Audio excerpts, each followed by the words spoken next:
Muling dinagsa ng mga deboto ang Quiapo Church para sa unang Biyernes na misa ngayong taon. Kasabay nito, ipinagpapatuloy ng simbahan ang tradisyon ng barangay visitation ng Poong Nazareno. Live mula sa Quiapo, naroon si Mari Ocampo. Mari?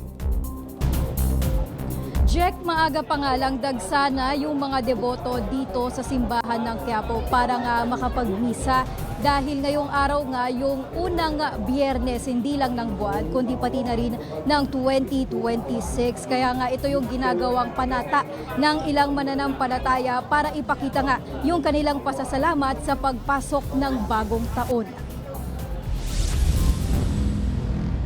Alas 4 pa ng umaga ang unang misa ngayong araw sa Quiapo Church. Pero kahit hapon na ay hindi nauubos ang mga deboto ng simbahan. Karamihan sa kanila, bit-bit ang mga panalangin para sa pagpasok ng bagong taon. Si Kuya Ramon, 5 dekada nang binabalik-balikan ang simbahan ng Quiapo para sa kanyang mga dalangin. Kasi bata pa ako talaga sinisimba na kami ng Quiapo ng mga magulang.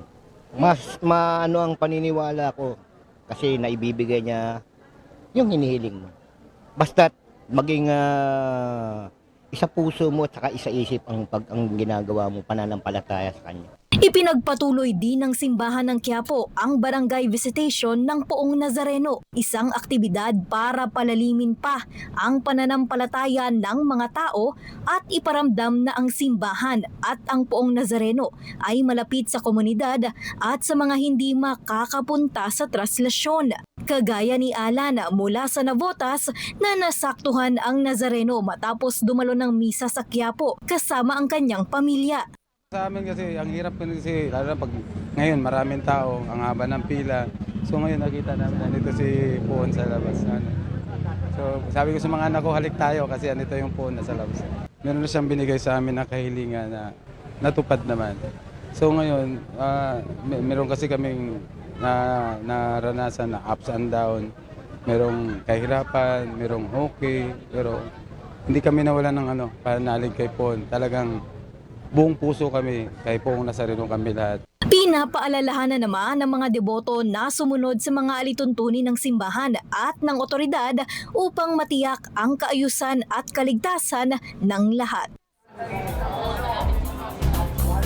Jack, ayon nga sa pamunuan ng simbahan, inaasahan pa nila na dadami yung bilang ng mga deboto sa mga susunod na araw, lalo pa nga papalapit na yung araw ng traslasyon ng Nazareno. Samantala bukas nga ng alauna ng hapon, yung grupo ng mga samahan ng mga mamamasan pwede nilang dalhin dito sa Plaza Miranda ang kanilang mga imahen ng Nazareno para nga mabasbasan.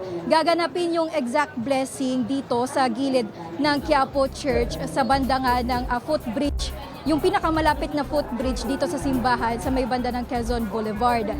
Pero paalala nga ng simbahan, kung mababasbasan na yung kanilang imahen bukas, wag na raw sana itong dalhin sa 9 para na rin sa crowd management ng simbahan.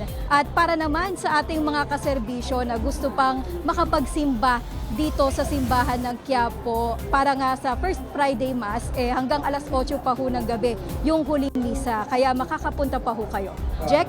Okay, maraming salamat, Mari Ocampo.